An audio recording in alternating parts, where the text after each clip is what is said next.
Hi, this is Jisantha from NLPM. இன்னைக்கு நம்ம spiritual ஸ்டோரியோட episode 7 பார்க்க போகிறோம். வாங்க வீடியோக்குள்ளே போகலாம்.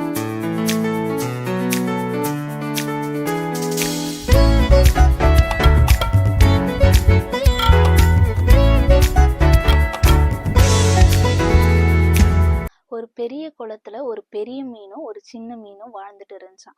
அந்த பெரிய மீன் அதோட சைஸையோ அதோட ஸ்ட்ரென்த்தையோ நினைச்சு தன்னைத்தானே பெருமைப்படுத்திக்கிட்டு அந்த சின்ன மீனை ரொம்ப கிண்டல் பண்ணுமா. அப்போ ஒரு நாள் அந்த சின்ன மீன் அந்த பெரிய மீன் கிட்ட போயிட்டு பேச ட்ரை பண்ணும் பொழுது அந்த பெரிய மீன் வந்துட்டு, நீ எல்லாம் எப்படி என்கிட்ட பேசலாம், நீ எவ்வளோ சின்னதா அசிங்கமா இருக்க, நான் எவ்வளோ அழகா இருக்கேன், உனக்கு எப்படி என்கிட்ட பேசுறதுக்கு தைரியம் இருக்கு அப்படின்னு சொல்லி அந்த சின்ன மீனை ரொம்ப ஒரு மாதிரி கிண்டல் பண்ணுச்சான். நீ எல்லாம் என்னோட இனம்னு சொல்றதுக்கே எனக்கு ரொம்ப அசிங்கமா இருக்கு அப்படின்னு சொல்லிச்சான். இப்படியே நாட்கள் போயிட்டு இருந்ததா. அப்போ ஒருத்தர் மீன் பிடிக்கலான்னு சொல்லி வந்து வலைய வீசினாரா.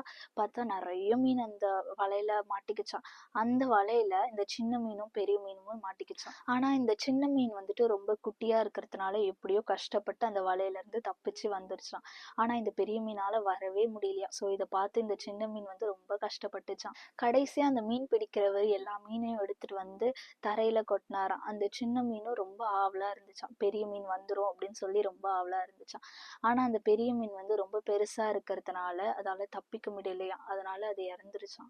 இந்த சின்ன மீனும் ரொம்ப கஷ்டப்பட்டுச்சான், அந்த பெரிய மீனுக்காக ரொம்ப ஃபீல் பண்ணுச்சான். இங்க பாத்தீங்களா, இந்த பெரிய மீன் இந்த சின்ன மீனை எவ்வளவு ஹர்ட் பண்ணாலும் இந்த சின்ன மீன் திரும்பி அந்த பெரிய மீனை ஹர்ட் பண்ணல. ரொம்ப அன்பா இருந்துச்சு, தாழ்மையா இருந்துச்சு. இததான் நீதிமொழிகள் 16:18 சாலமோன் சொல்றாரு. அழிவுக்கு முன்னானது அகந்தை, விழுதலுக்கு முன்னானது மனமேட்டிமை. ஸோ நம்ம வாழ்க்கையிலையும் மற்றவங்க பெருமை பாராட்டுறாங்கன்னு சொல்லி நம்ம பெருமை பாராட்டாம தாழ்மையா போனா எல்லா பிரச்சனையில இருந்தும் தப்பிச்சுக்கலாம். அந்த இடத்துல தேவன் நம்மள உயர்த்தி வைப்பாரு. ஸோ இந்த மெசேஜ் உங்களுக்கு பிடிச்சிருந்துச்சுன்னா உங்க ஃப்ரெண்ட்ஸுக்கு ஷேர் பண்ணுங்க. God bless you.